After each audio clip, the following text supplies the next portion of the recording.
Hello, everyone. Welcome to the November 14th edition of the Scientific Governance and Risk Meeting. My name is Richard Brown. I am the head of community development at MakerDAO. This is going to be an interesting call. I say that every single time, and I'm right every single time, so I'm going to continue to do it. So the reason why this is interesting is we have a launch date coming up. I want to talk about that a bit. I want to talk about what the future looks like as well. Anybody who's been a long time listener / watcher of these calls know how reticent I am to predict the future. But predicting the future 2 weeks out might not be that bad. So let's try and restrict our proselytizing. Is that the right word for it? To see what the world is going to look like post MCD, presumably post MCD, assuming that the community ratifies it. It's entirely up to you guys. And then we'll have a chat with Cyrus, and he'll tell us a bit about his thoughts about what the risk world is going to look like post MCD.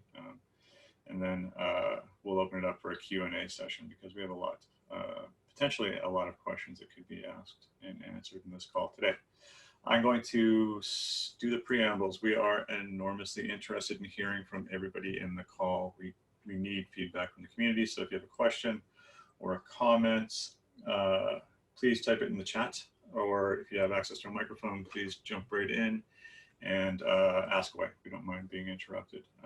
If you think of a question, but you feel like the timing has moved against you, never fear. We stick around for a half hour at the top of the hour for just a generalized Q&A. So if you have just some random question you want to ask, store it up, and then we'll have a chat. We'll have a chat later. All right, I'm going to dig into a pile of list items that I rapidly assembled over the last day or two that I want to talk about today. One of these things actually, let's talk about some nitty-gritties first. So we have the executive vote that's proposing the launch of MCD is going up tomorrow at 5 p.m. UTC.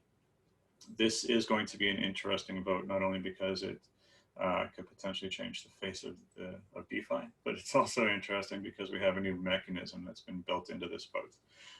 That mechanism is a delay, a delay on a time delay. Obviously, it's been a long road to this call, so you have to forgive me if I misspeak a few times. What this delay does for us, though, is it allows us to have an executive vote, allow the community to deliberate, move their keys around, dig up their hardware wallets, place their maker in support and or against this proposal. And then should the vote become ratified sooner than the delay, sooner than the timer would allow, it sits there ticking away until a specific time and date, and then the executive is executed. This is great, was great news when I heard about this feature set, because we have, I've touched on this in some earlier calls, and this is just to present some additional context about what's actually happening with this launch. It's hard for me to overstate precisely how complicated it is, this thing that we have going on here. MakerDAO, the Maker protocol is, well, you can come up with all kinds of analogies, but it's basically the API that drives DeFi. And anybody who's managed a large API in the past knows what upgrading an API that third-party vendors rely on can look like. It's a complicated thing.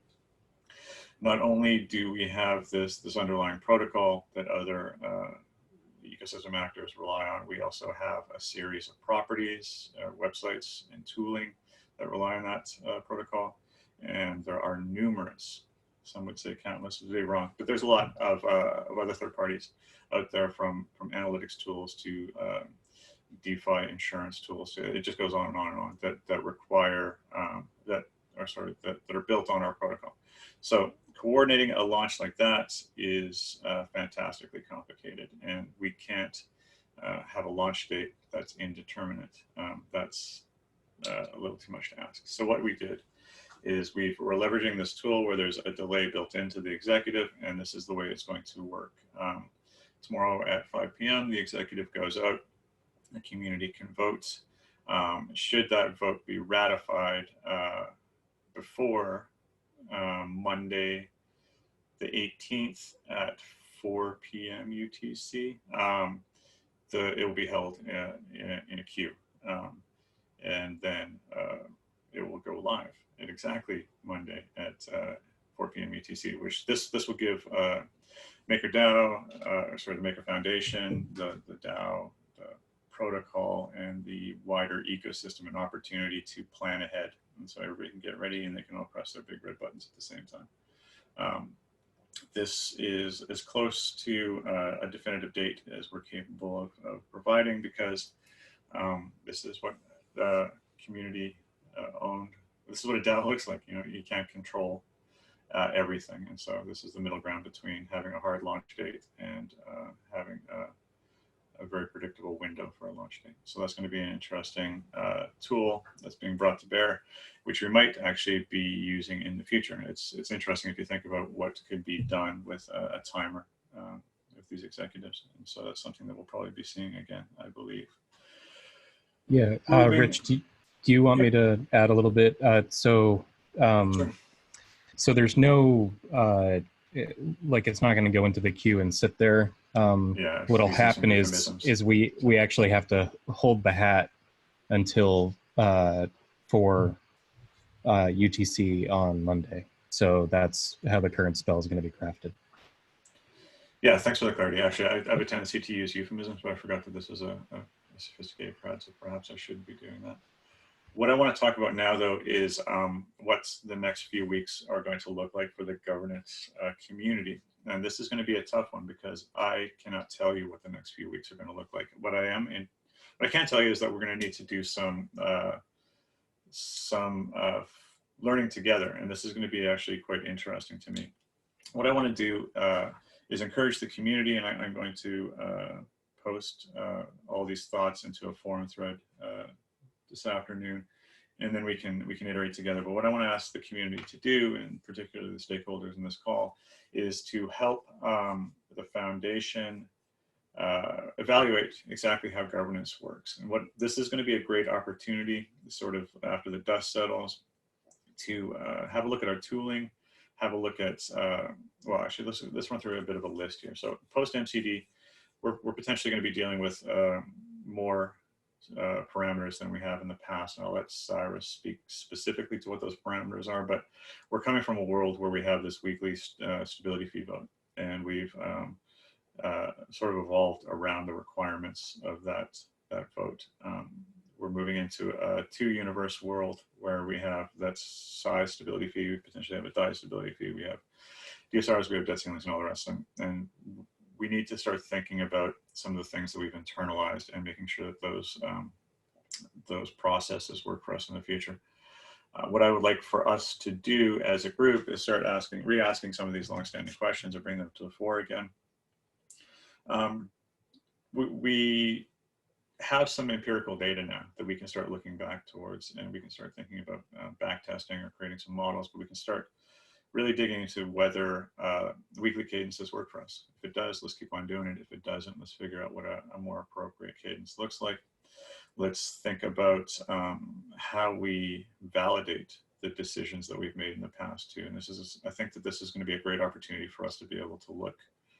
All right, this is how much we moved to stability fee this week. This is the impact on the PEG the week after, and start drawing some correlations, I think, between the activity of the people in this group and in the forums and in the portal to determine whether we are moving the needle in the way that we thought we were. It sounds like a bit of a leading question. I'm not entirely, maybe it's just me, I'm not entirely sure we've seen a direct cause and effect when we've been altering these parameters. So it'd be a good opportunity to do some analytics there and trying to figure out whether that's whether I'm wrong or whether I'm right. We can start thinking about how whether rate stepping worked for us or not. We can start thinking about whether we want to bring some of the contingency plans that we came up with in the SI world into the DAI world. And one of those contingency plans, the best example is the raising of the debt ceiling. So the community empowered me to keep an eye on the debt ceiling, and if we get within 10 mil of the current ceiling, then the ceiling gets raised. The language in that poll was very specific to having it only be valid pre-MCD. We're now almost in a post-MCD world if everything goes according to plan. So we need to think about whether those mechanisms are carried over or whether we want to think of something a bit more targeted, perhaps. I don't know. It feels like debt ceilings, and maybe Cyrus can jump in and explain or stop me if I'm going real drastically off base here, but debt ceilings are not going to be arbitrary, as arbitrary as they have been in the MCD world. So maybe allowing or just raising it as soon as we get close is not going to be a long-term plan for us. Who knows, maybe it is. I also want us to give some significant amounts of thought to tooling and the mechanisms that we use in order to track votes and get people engaged with the system, because the system was designed in anticipation for future needs. It served us well, I believe, up until this point. But I think that we need to make sure that we're not being constrained by the tools, and that the tools provide us the flexibility to do what it is this community wants to do. So there's going to be an opportunity for us to start thinking deeply about what the requirements are for this system. What are the requirements for polling? How does continuous approval voting work in a world where we have a lot of things happening at once? And that's going to be a bit of a wake-up call, I believe. I will make this prediction. People are going to begin to evaluate what that means, and we need to figure out if there's adjustments that need to be made there. I also want to think, I'm just giving you a list of homework. All right, so here's the next item on the list. We need to think about how we do communication. So we've kind of gotten our house in order. We know what it is we do here, I believe. Things are about to get a bit more complicated, but not overly complicated. How do we explain what all this is about to the wider world in a way that reduces onboarding friction, some of the cognitive dissonance that we've seen in the community, where every once in a while a group of people on crypto Twitter will discover that they were wrong about the Maker protocol the entire time, and now they're mad. So we need to start heading that stuff off at the pass. And how do we provide enough information to the wider world that allows stakeholders to get engaged with the system and cast their votes in a way that has less friction than it does right now? Which leads us into another major issue that we should start dealing with head on, and that is around apathy. And so this is a very interesting conversation that I want us to devote some time to, because this is a tech-centered world, and technologists are highly critical, basically, of anything that moves. So I want to reevaluate what we think apathy is, how we measure apathy, whether we actually are experiencing voter apathy, and if we are, how do we fix it? I don't think it's as cut and dry. Well, actually, no, you know what? I'm going to spare everybody this discussion about how we measure apathy, but we should do it very soon. Another major topic that we should discuss in earnest very soon is, and this falls back into that bucket of recurring thoughts and ideas that haven't quite taken hold yet, but figuring out whether incentivization is possible in this world. There's been piles of conversations about it. They fall into generally two different buckets. The first bucket is, let's just straight up pay people somehow to vote. My thoughts on that are not ambiguous, I hope. And then there's a second method where we start thinking very clearly about skin in the game and what that actually means. And real skin in the game means that you lose some if you make a bad decision. So that's another discussion we can have. So do we actually reward and or punish people for their decision-making capabilities in this ecosystem? That's a very interesting discussion. And that leads to the third sort of prong of apathy discussions. Delegation. Is delegation a thing? Is it reasonable to implement? Is it something that people will actually engage with? If so, how do we design it? Do we design it? Does somebody else design it? And do we encourage people to organize or should they self-organize? There's a lot of really interesting questions. So I am not going to keep on throwing questions out there. I think that what I would like to do is get MCD onto mainnet, deal with, or not deal with, to discover this new world that we live in, or this double universe world that we live in next week. And as we do that, let's be very cognizant about keeping track of what works and what doesn't work, and not just grandfathering in a system that might not be the one that we need, and figure out how to improve governance going forward. I think, oh, do you know what, there's another thing that I wanted to touch on too, instead of leaving it on that vaguely sour note. There's been a lot of really, really good initiatives coming out of the community, and it's fantastically exciting to see these things happen, where groups of people in this call or forums and chats have determined that there's a hole in the ecosystem that they can fill, and self-organizing, and then interacting with the foundation in order to solve those problems. And that is a model that makes me super happy, because that's what this is all about. The interim roles that Maker has presented to the community and is currently funding are bootstrapping the prototypes of roles that we're hoping the community will eventually take over for us. And we can continue that model with improving governance in general. So I'm going to put this forum thread in the thread in the forums, recap all these thoughts, let's get a discussion going, and maybe get a working group from the community together, and then we can build some direct bridges between the community and the foundation, and get into some targeted meetings to talk about how to improve things. Okay, I think I am going to stop there. Are there any questions in the chat? When it matters, people will vote. Yep, that's another great conversation that we've had a couple of times. It's my, everybody, in the absence of empirical data, it's my belief that people haven't been voting that often because voting is boring, and playing with basis points on a stability fee is dull as dirt. When the peg deviates, we get a lot of interaction. When we have large votes, we get lots of interaction. So I think that one of the things that might help us with the apathy in the next few months is just how spicy governance is about to get. So who knows? Who will step up and put their address? T-Bone. Who will step up and put out their address so someone wanting to delegate can copy their voting actions? That's interesting. So you're saying that you lead by an example? I think that we could probably just reverse engineer that off of the contract, could you? That's a little risky.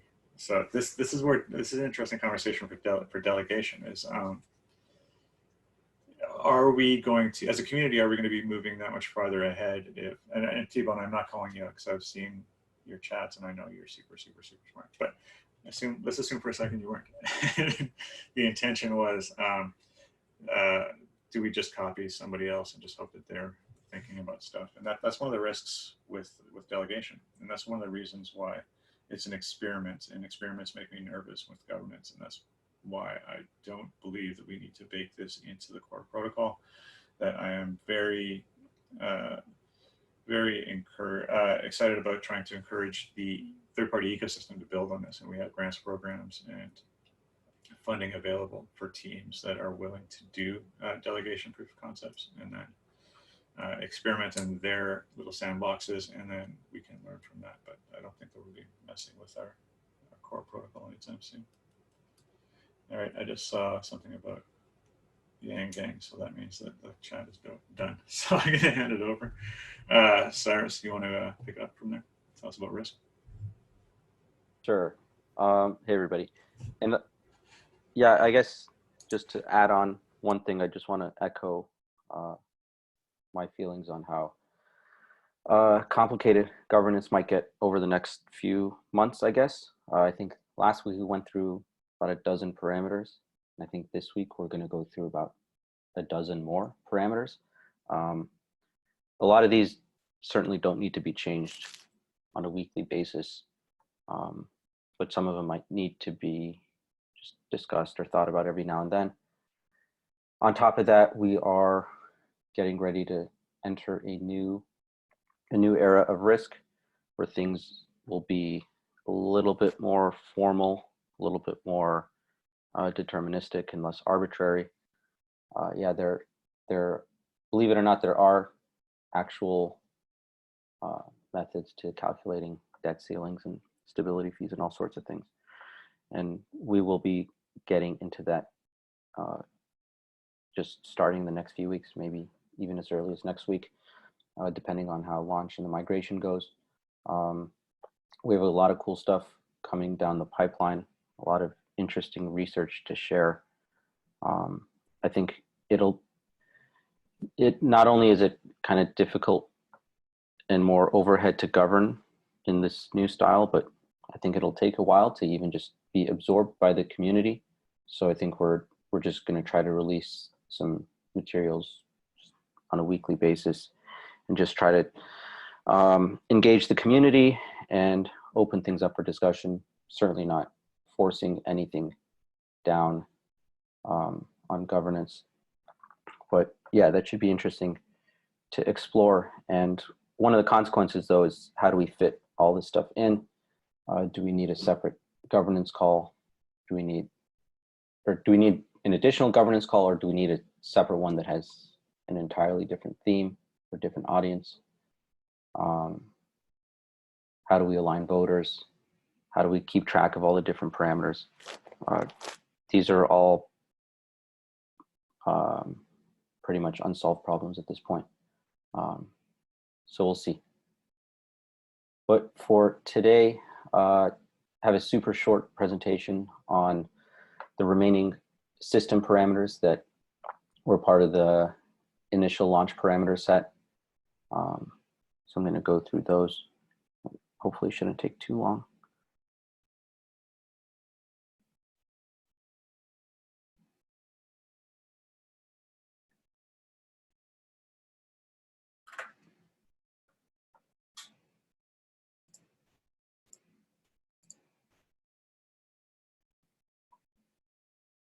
All right, so last week we did auction parameters, but there are a few parameters left over that are not auction related. They're just kind of general system or protocol parameters. Some of them are super basic, and some of them are a little bit more confusing.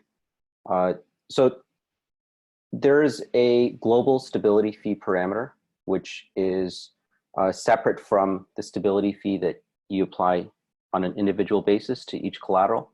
And this global parameter applies to, obviously, all parameters.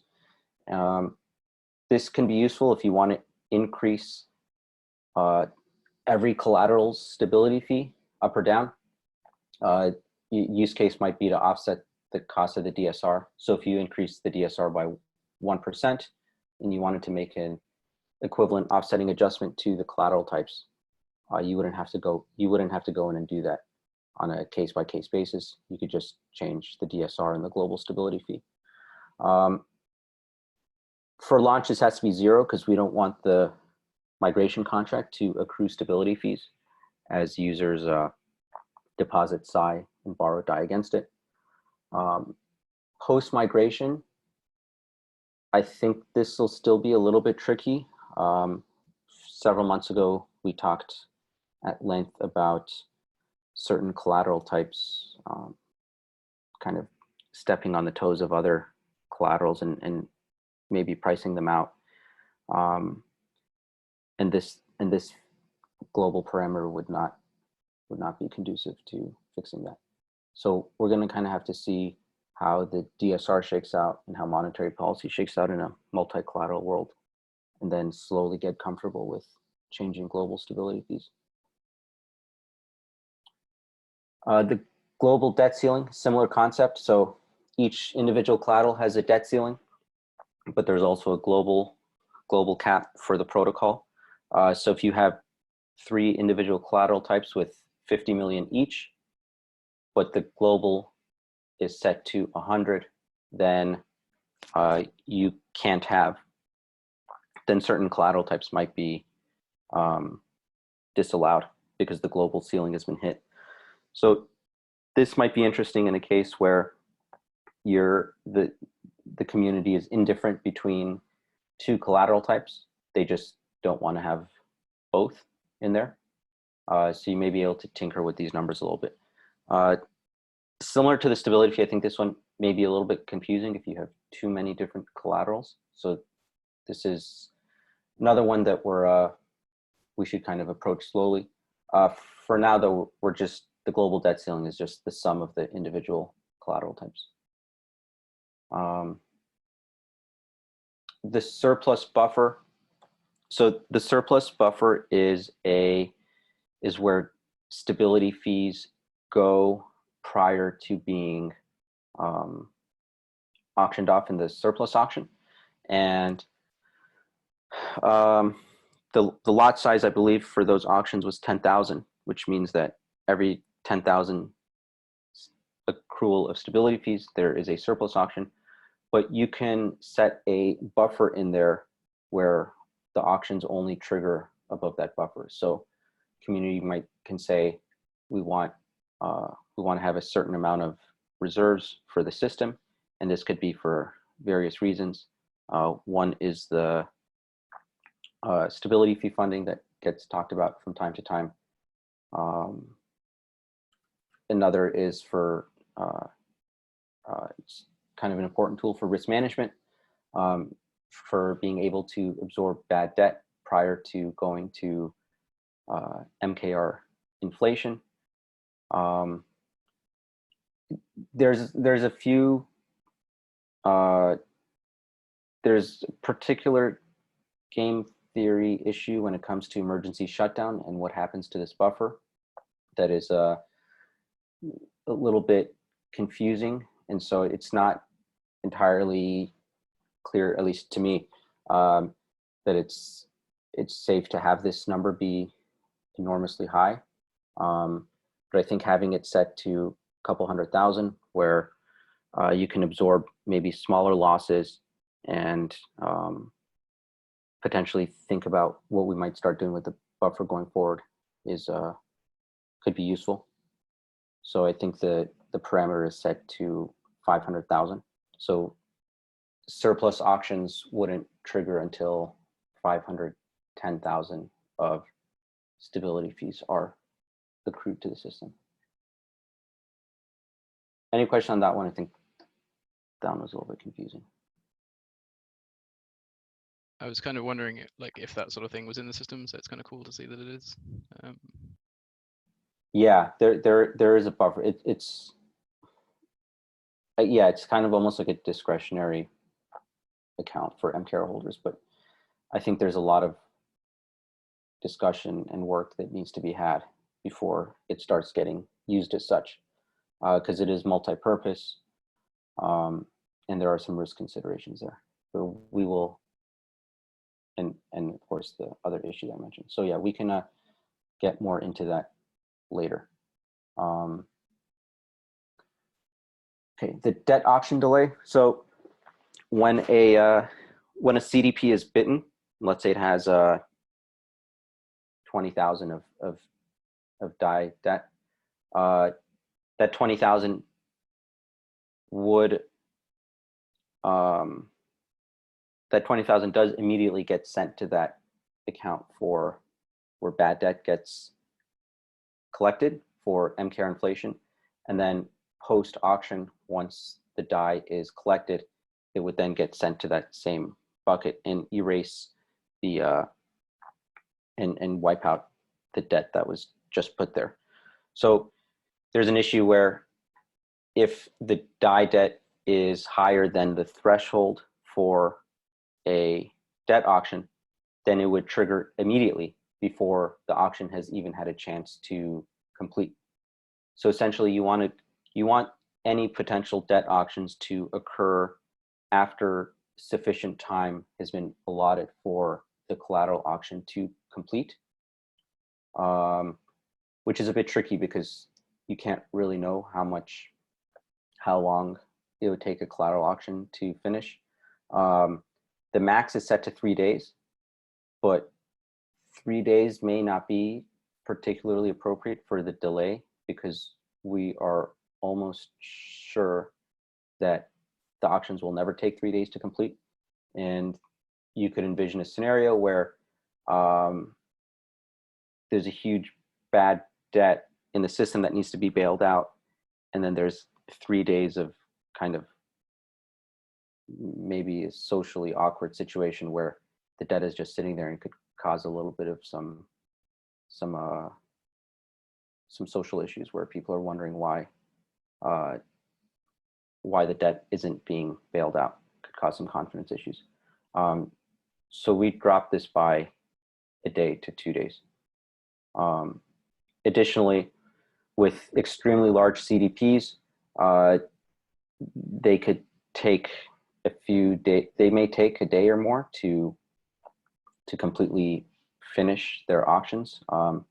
Last week we discussed that large CDPs are broken down into smaller chunks, and only a certain number of these auctions can occur per block. So yeah, just a variety of considerations going into the debt auction delay. I think we went with 2 days.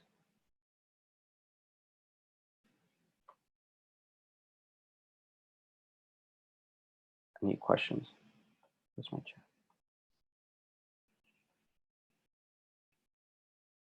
All right, the dust. Okay, so the dust is the minimum die amount that can be drawn per CDP. And this is set to 20 for launch, which may be a little bit annoying or confusing. So it will not be possible to draw less than 20 die from a vault at launch. The reason here being a potential spam attack where someone can kind of create a very large number of CDPs with extremely low die amounts, and they would become too expensive to fight and send to auction and go through that whole process. And it would result in the system effectively being under collateralized. This number certainly can be lower, a lot lower than 20, and it will be. I would say just in a few weeks after launch, we should probably reduce this to something more reasonable. This is just kind of like an extra safe buffer at launch to kind of reduce the scope of things that need to be monitored.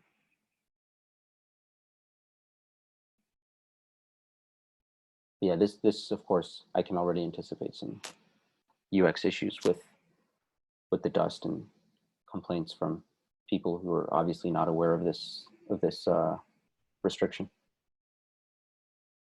Shouldn't the dust amount, like, since it's always going to exist, it's probably wise for like the front ends to have it there somewhere.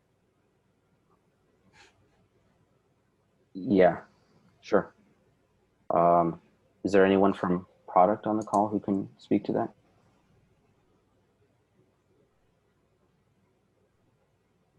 Doesn't look like it.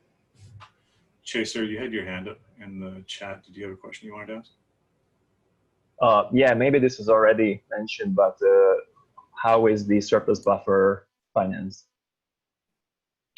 Through the stability fees. Okay, and so after a while, like let's say 50,000 die mount up in the surplus buffer, after that, the MKR burns will start to kick in. Yes. Okay, thank you.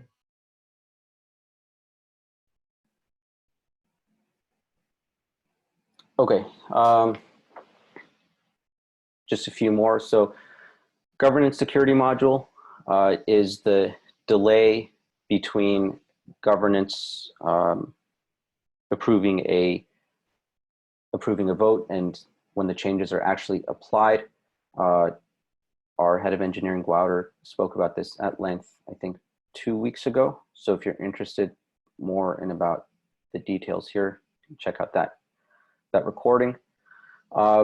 This is a really useful parameter for preventing against governance attacks. So if any malicious attackers, if somebody goes out and borrows MKR from the secondary markets, which is an attack vector that is often brought up to do something, then there will be a delay before those actions actually kick in, and the community has an opportunity to respond with an emergency shutdown. But this is actually worse for technical risks. Any sort of protocol bug or error that hopefully doesn't happen, but if anything were to happen that needs to be fixed in the next few weeks, this security module would only hamper those efforts.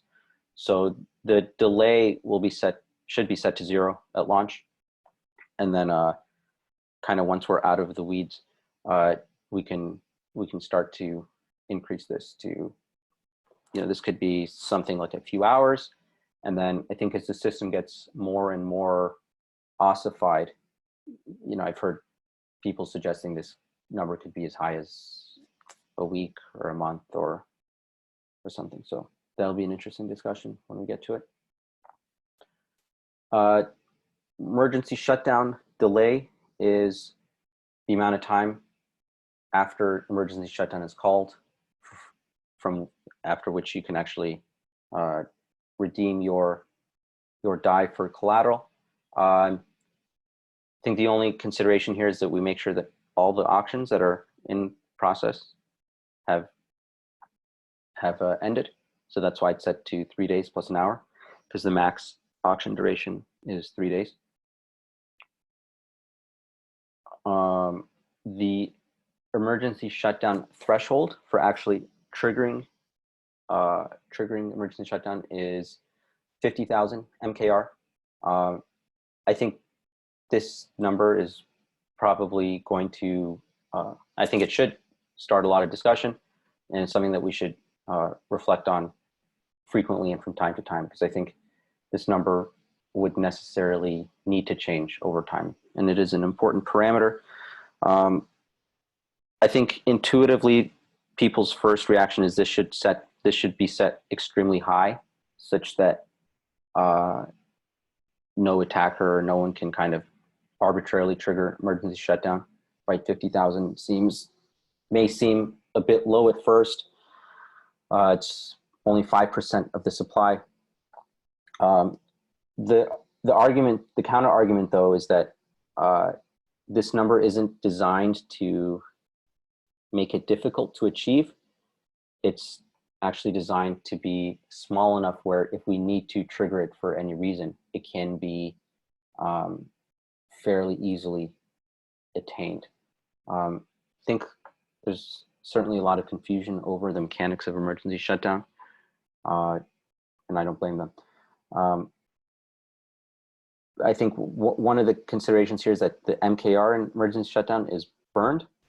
So whoever sends their MKR to trigger this loses their MKR, and then presumably it would be reinstated upon a successful redeployment, given that governance can kind of come to agreement that this was like a good use of emergency shutdown and wasn't some sort of speculative attack. So anyone trying to borrow MKR or somehow trying to maliciously trigger emergency shutdown because the threshold may seem arbitrarily low would get extremely penalized. A question: if someone is initiating an emergency shutdown, with that many MKR, can other MKR holders vote against him? No. No, they can't.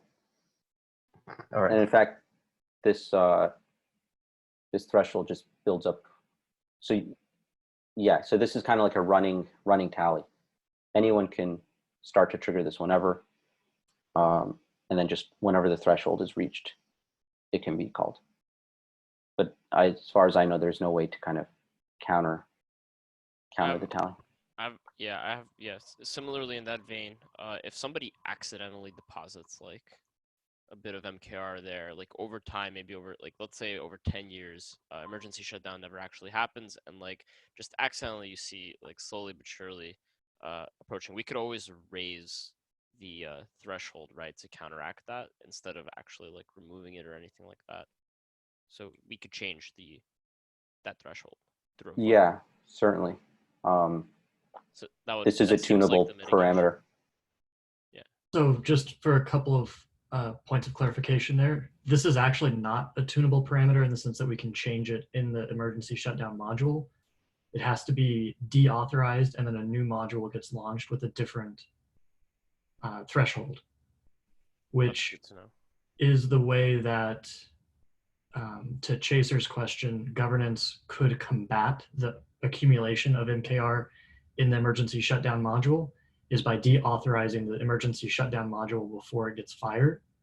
So if someone wants to legitimately make an emergency shutdown or to deposit, they should make sure that they can reach the threshold before governance. The governance delay allows them to change out the authorization. Otherwise, you're just probably burning your MKR. I see. Thanks. Yeah, so the governance security module is going to become a pretty important piece of the Maker security, for sure.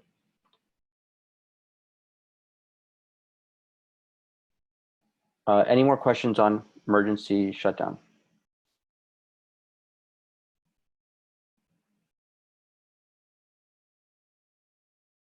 Okay, for these last two, I'm going to let Nick talk about these because he is our head of oracles, and he'll probably do a better job than me. I don't know. I didn't have any slides ready, and you already have everything, you know, put here. Yeah, if you look at Cyrus's beautiful slides, there's kind of two parameters that we have to focus on for launch that are relevant here. The first being the Oracle security module delay. So for those of you who don't know, the Oracle kind of component has two smart contracts.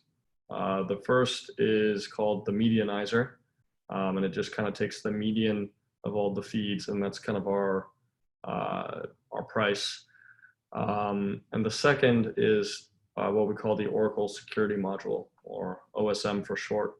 And what happens is that the medianizer will feed in a value into the Oracle security module, and that price value will be queued. And there will be a delay period before that queued price is then used by the Maker protocol.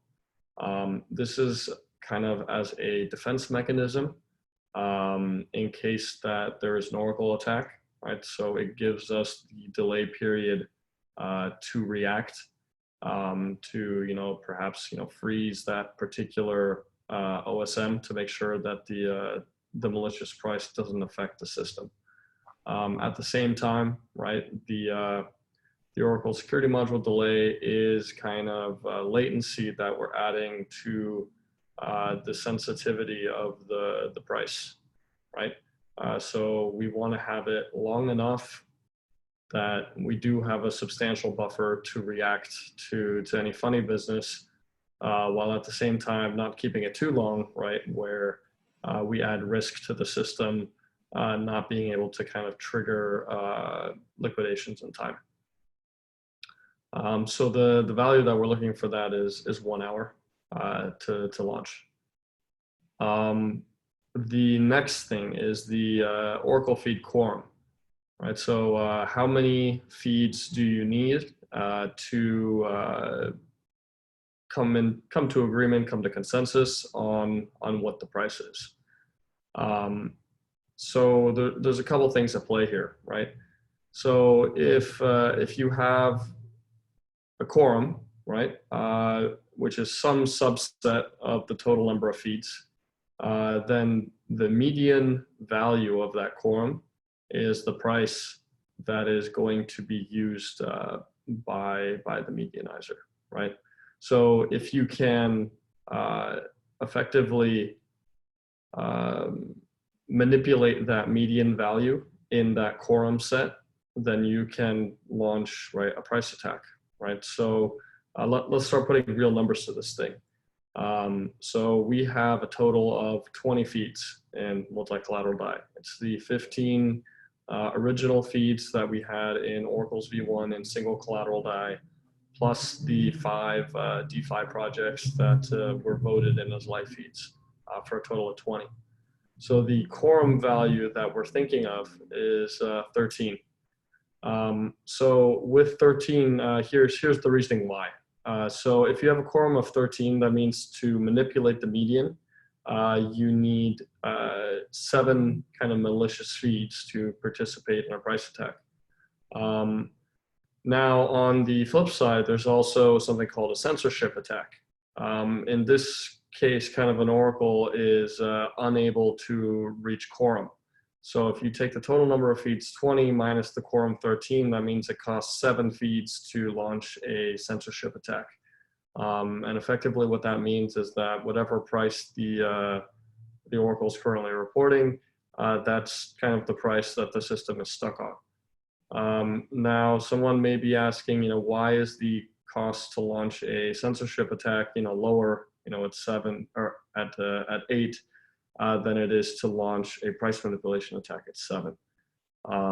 Well, the problem, the problem here is that an attacker is probably going to be very opportunistic, and going to be relying on certain conditions to be met to make their attacks easier.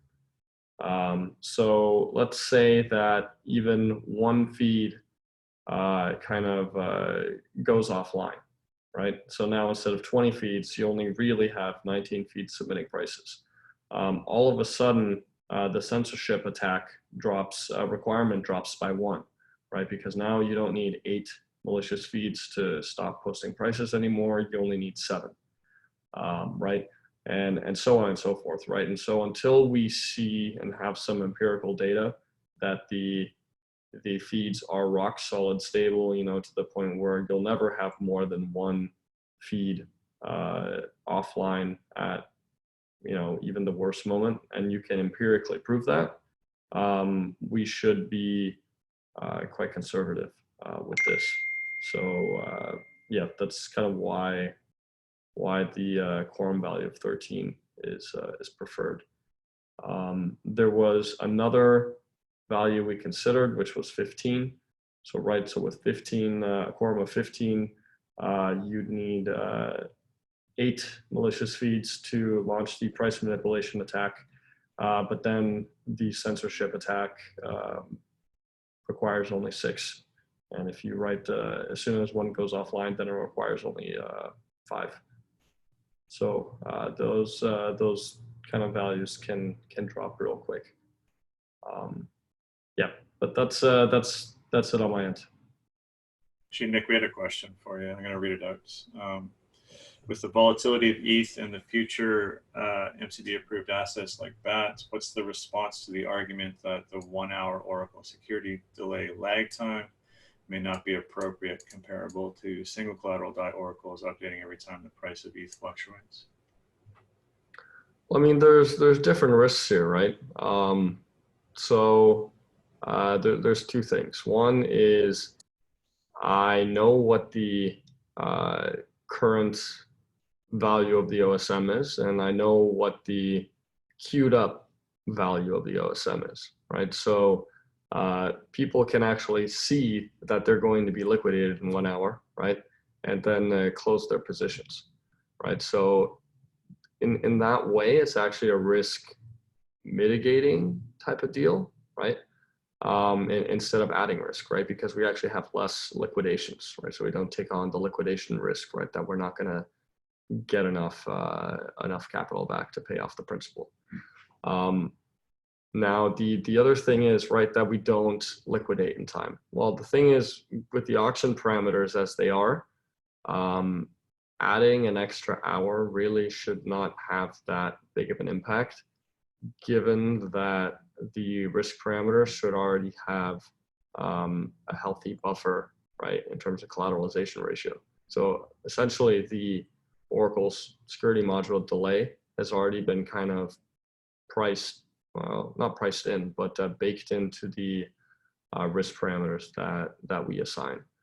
So it's not that the delay is kind of screwing everything up, right? Okay, thanks, Nick. Frank, let us know if that answered your question. Otherwise, I think it's back to you, Cyrus. Sure, and I think there was a question from Matthew about the threshold being a percentage of outstanding MKR. I'm not sure what the right metric is going forward. I do know that if we're trying to keep it small enough so that it can be reached when needed, as the MKR ecosystem grows and the supply becomes less concentrated, 50,000 becomes a harder and harder number to reach the more distributed the token is. So that's one thing to keep in. That's kind of the consideration that I have in my mind about how that number should evolve over time. We don't want to end up in a situation where, far in the future, everything's really successful, so successful that it becomes almost impossible to raise 5% of the MKR supply in the time needed.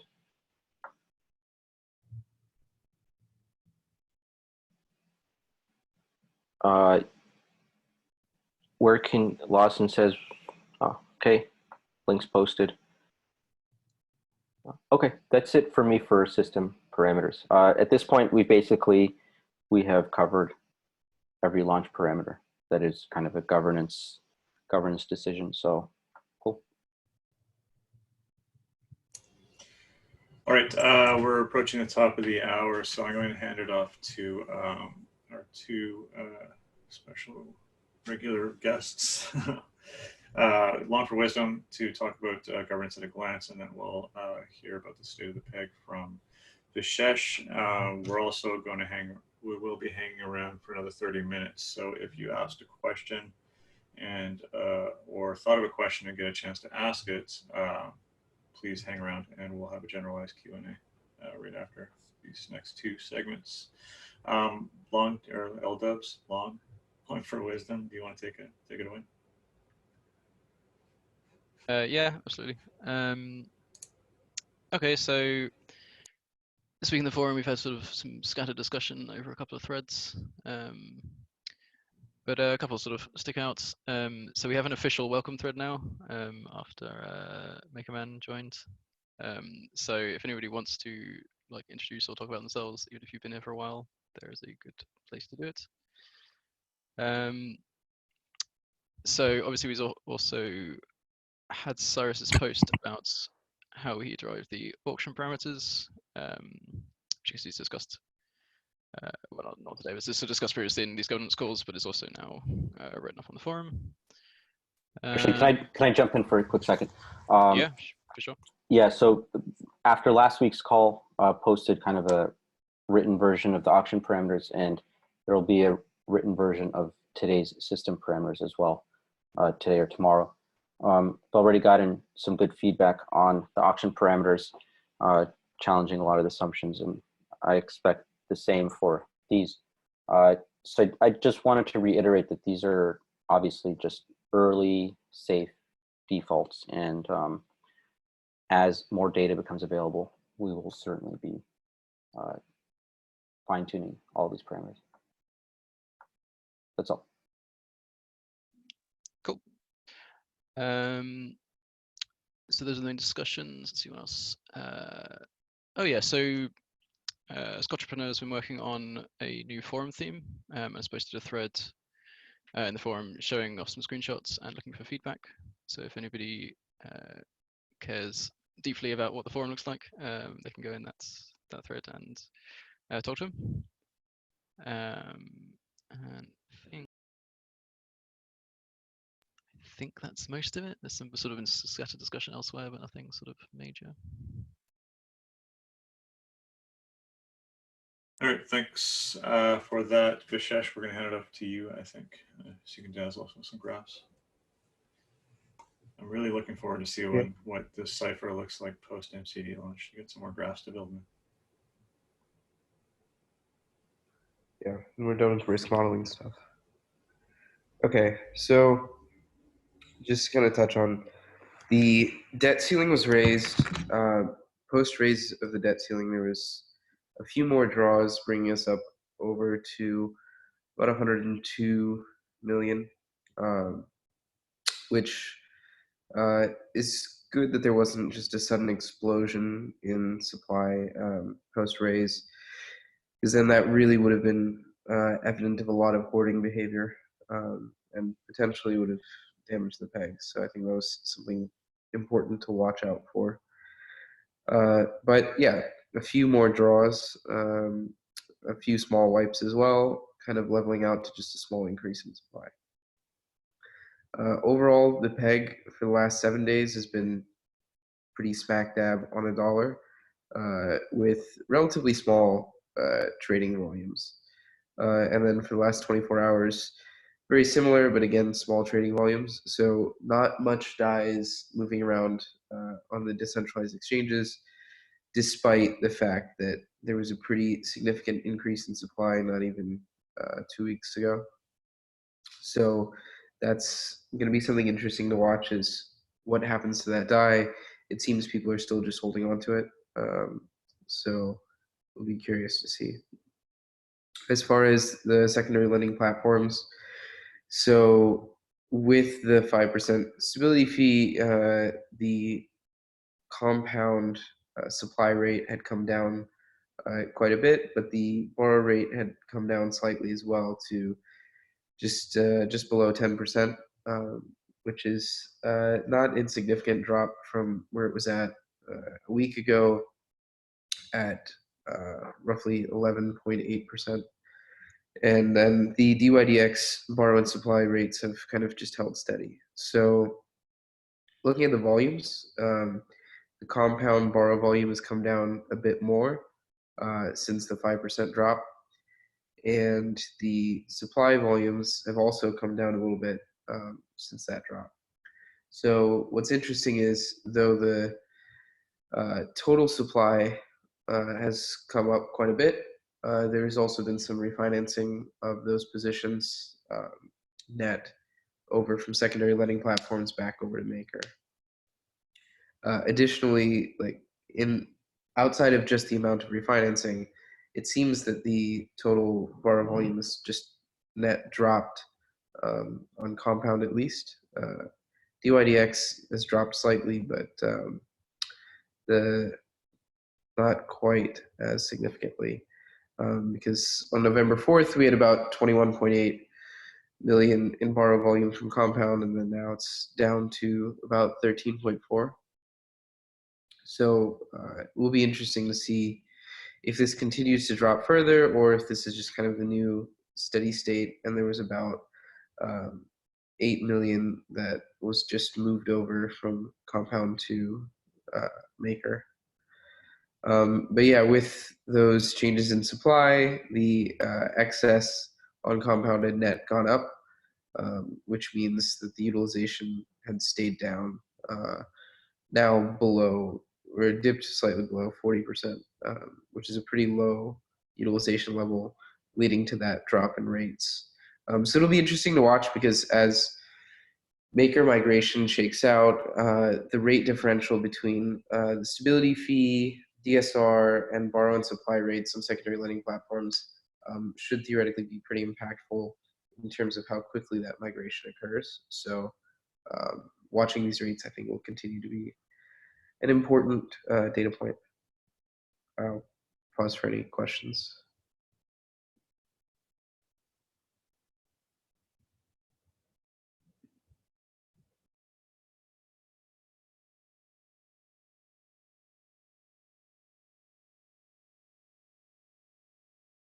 Okay, I don't think there are any. So. I think you might be off the hook. Thanks, Vishesh. That was great. There was a lot of conversations in today's chat, and I missed a few questions I discovered after I went back and had a look. If you asked a question and you didn't have it addressed, now is a great time to do it. Chris Black, you had a comment about the apathy problem. Did you want to explore that a bit?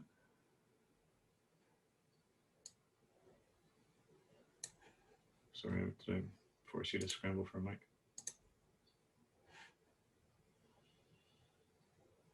Or did we lose him?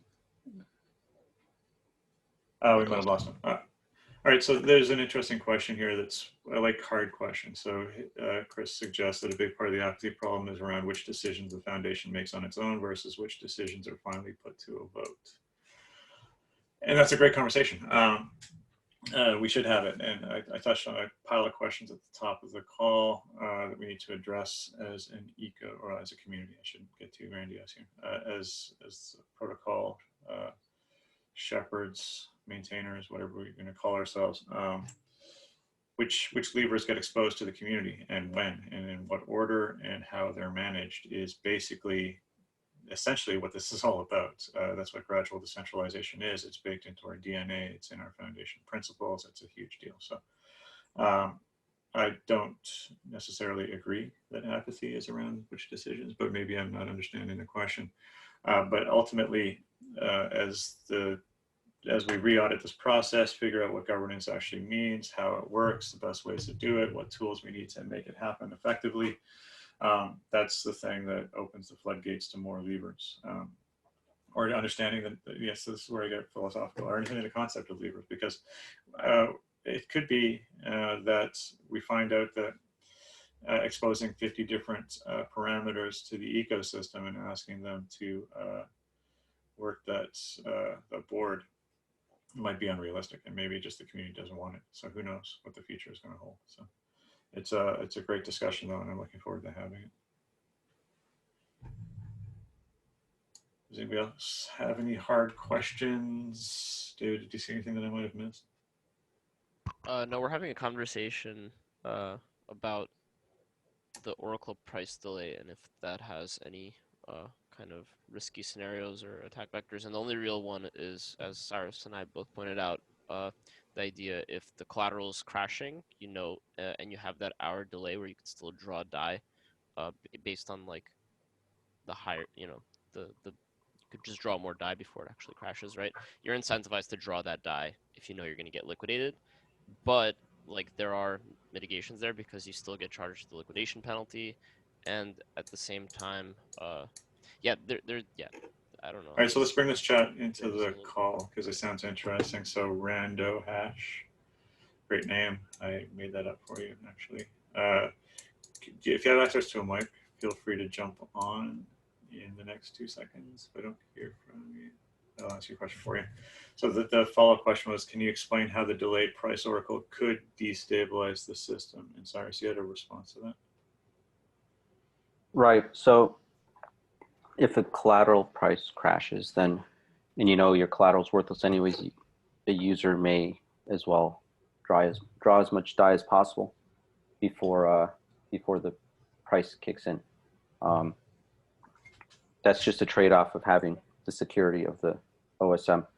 And really the only solution there is to keep a tight debt ceiling on the collateral type and then basically increase it as needed using the instant access modules.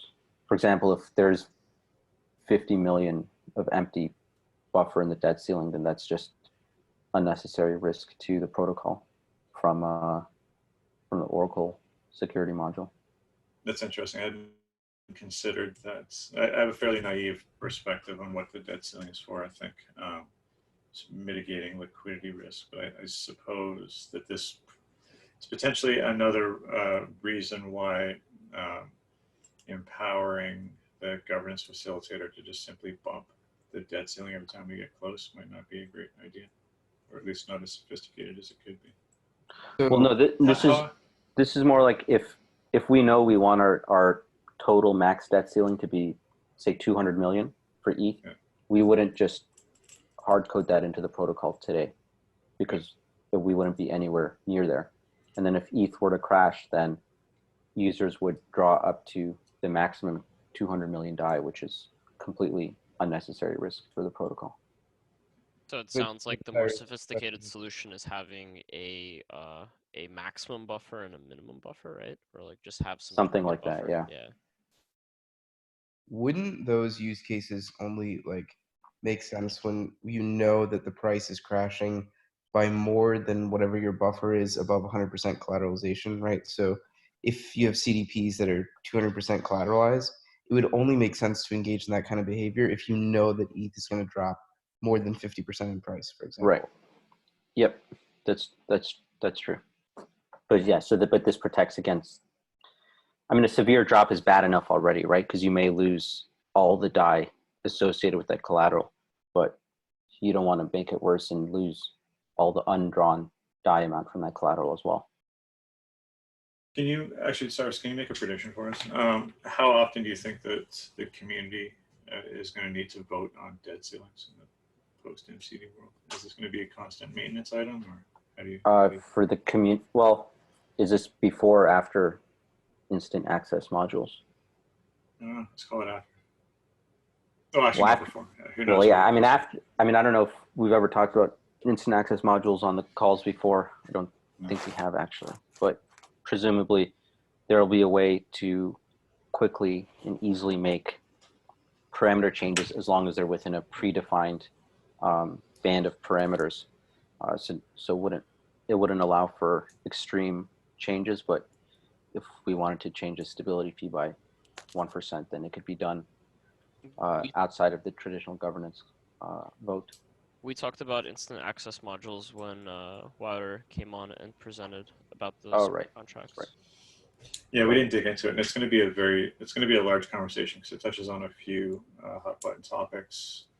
How do we accelerate the pace of governance without increasing the overhead and maintaining our agility and velocity, but also do we move towards this glorious future where machines are running the world for us?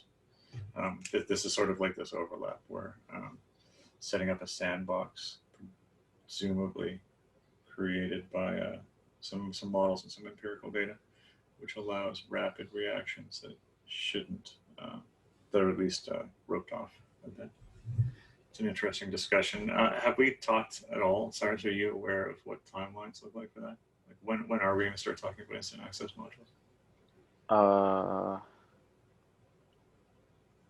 Any engineers on the call have any insight into that? I mean, it was, I know it was put on hold for launch. I mean, it wasn't in scope for launch, but if I remember correctly, it was pretty much done. It just wasn't, just kind of wasn't finalized, tested, all that stuff. So presumably, so hopefully, presumably very soon, right? I think, especially because for the DSR, right? I think it's a high priority for DSR changes. So I don't expect it to be long before we have these modules. Interesting. All right.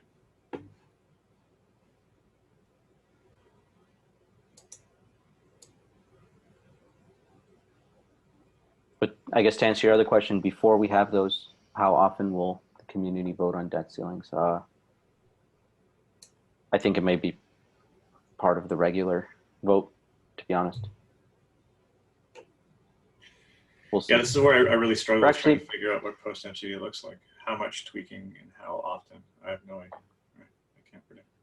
Well, we also have to distinguish between pre and post migration as well. Because pre-migration, I mean, during migration, maybe less or maybe more. I don't know. Yeah. All right. Well, at least we narrowed it down to those two options.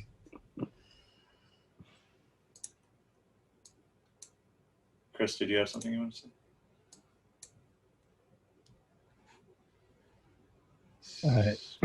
No, just that instant access modules are not on our radar for launch right now, but I assume we'll pick them up after.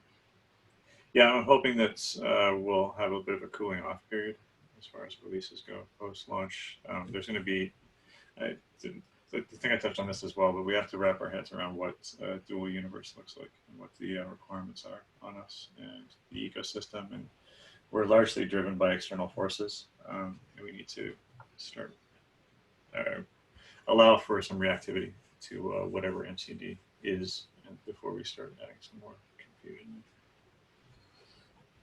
A bit of a traditionalist, but it's hard to be just making humans do things in the short term.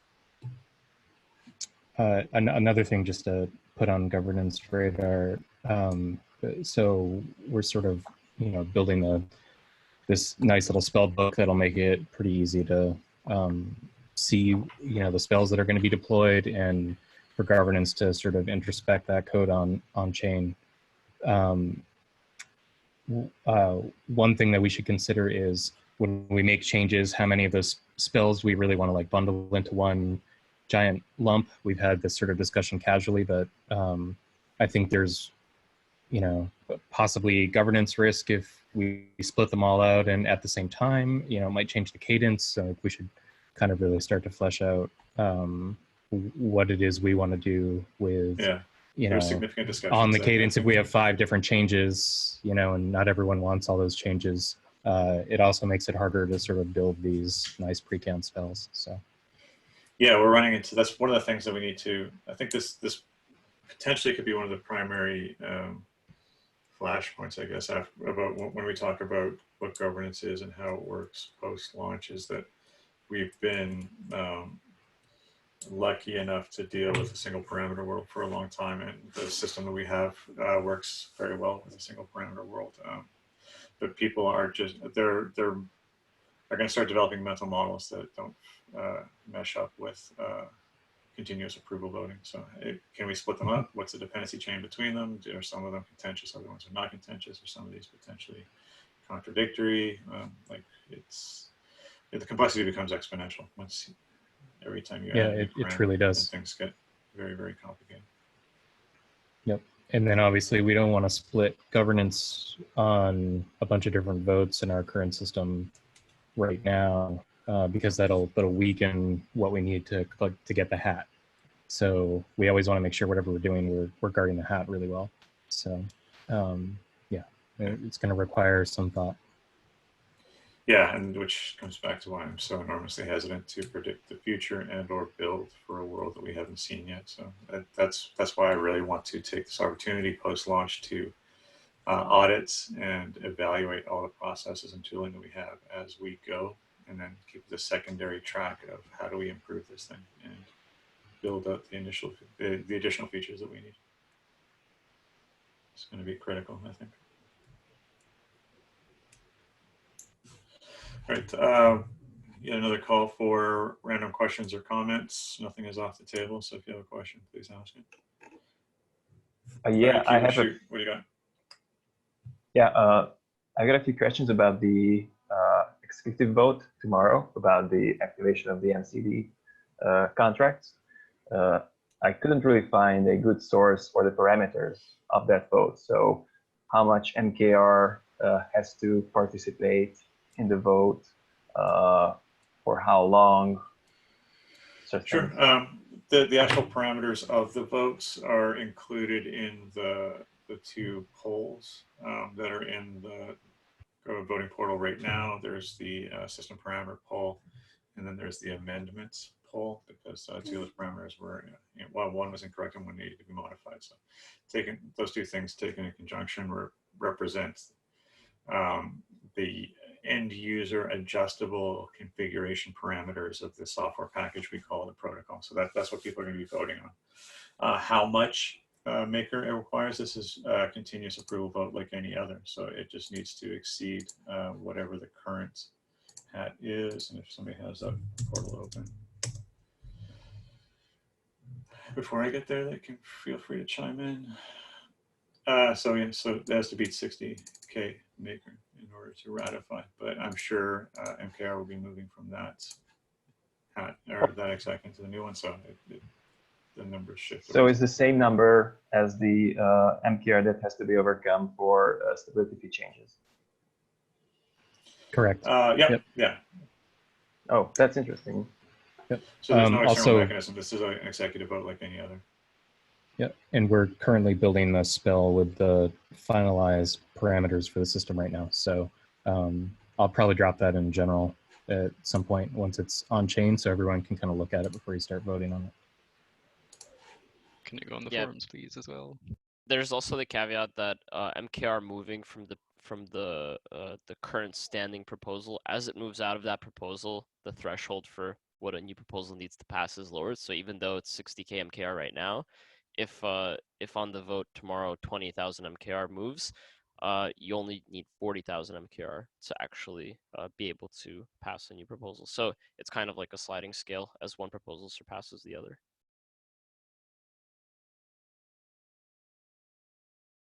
Akiva, did you want to ask your question? Yeah, so I'm wondering if there are any potential discussions with insurance companies to ensure the bridge between Bitcoin and Ethereum so that we can get a collateral type with a very high debt ceiling. That's a super interesting question. So are you talking about WBTC or just any BTC? Any BTC on Ethereum. I'm not aware specifically. I'm sure there's maybe somebody in the call is, but here's a question for you. What would they be insuring? Just counterparty risk in general? Yeah, just the risk that the bridge would be hacked or the wrapping function would not function properly. No, I'm not aware of any specific initiatives. So you're presupposing that the reluctance here is technical or custodial?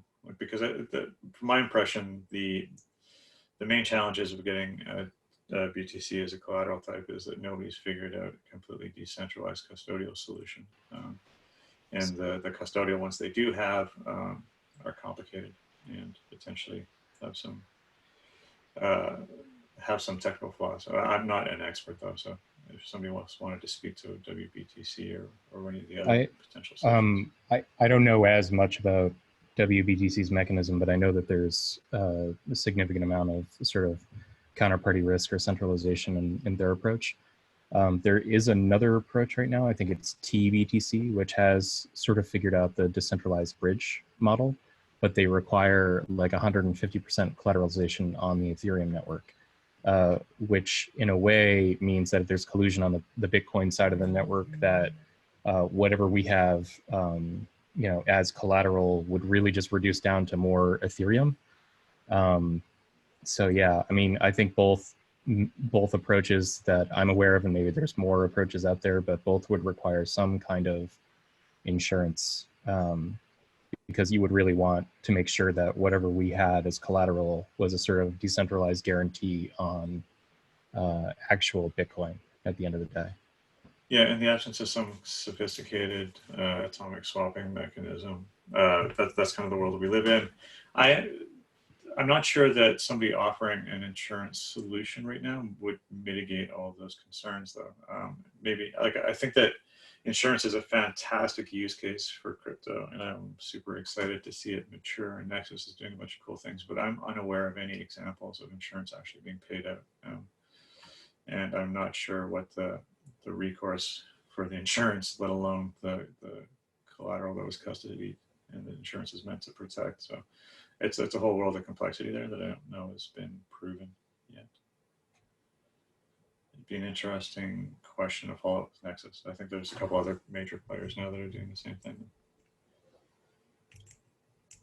I've been surprised that it hasn't been more widely adopted, or maybe it has been. I just haven't been watching very carefully. But it seems like insuring some of these smaller projects contracts would be a compelling option for a lot of people, but I don't have a lot of insight to that world.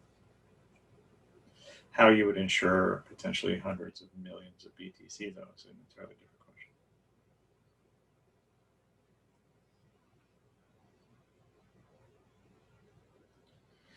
Okay, we're 9 minutes left to squeeze in any additional questions. Oh, I did have one question for Cyrus. I think I mentioned it on the auction parameter derivation post. It was basically if you had a chance to talk a little bit more about the max auction duration and what the risk is of having it instead of being 3 days, something like 1 day, or like what the thinking is behind that parameter in terms of risk? Sure. Well, for starters, it's never expected to reach that amount because of the bid duration, right? If it's too long, then there's a kind of this weird edge case where if the price of the collateral keeps rising, then you'll just keep seeing more and more bids, which would lead to the auction never ending, which is kind of a ridiculous notion. But just in general, I don't think that you want to have them arbitrarily long. And then arbitrarily short, I mean, certainly you want to leave the option for, put it this way, other collateral assets might benefit differently from the max auction duration, depending on the asset. So for crypto assets, where kind of this expectation that bots come in and they bid a little bit under the secondary spot price so they can make a profit, it's just much less important. But if you have other illiquid assets, less frequent bids, maybe it takes a couple days for a team of sophisticated investors to even price an asset or come to consensus on what they want to submit as a competitive bid. Certainly having a few days time, having more than a day to do that is useful. I just think it's much less relevant for. And that would only run if there's no initial bid on the auction at all, right? Because if there is at least one bid, then the auction has to end after the right. But if you have an illiquid asset, then you could set that bid duration much longer, right, to like 6 hours or something, right?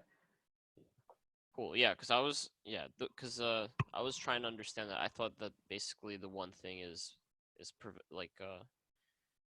preventing basically profiting out of auctions from things like network congestion attacks that would like prevent people from bidding at all, or something like that. Yeah, I was just trying to wrap my head around it. Thanks.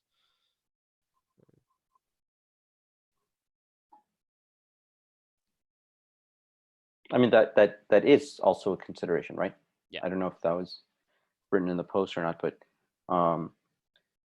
network goes down or whatever, and nobody can get even one bid in for a couple days, then surely you want some extra time buffer there. Right, exactly. All right, cool. Good to know. Thanks. Okay, I think we're going to wrap it up here. Big things are afoot. We have a significant shift in the ecosystem is occurring tomorrow, potentially, assuming that people come out to vote. So please do come out to vote. It's going to be a big one. You can tell your grandchildren and show them your Ether scan that you were there when MakerDAO voted in NCD. So pull out your keys. Keep your eyes out for that executive. Join us in the forum. Share your thoughts. Help us build up this DAO. We need your help. Thanks everybody. Thanks for all your great questions. Thanks Cyrus. Thanks L Dubs and Vishesh. See you guys next week.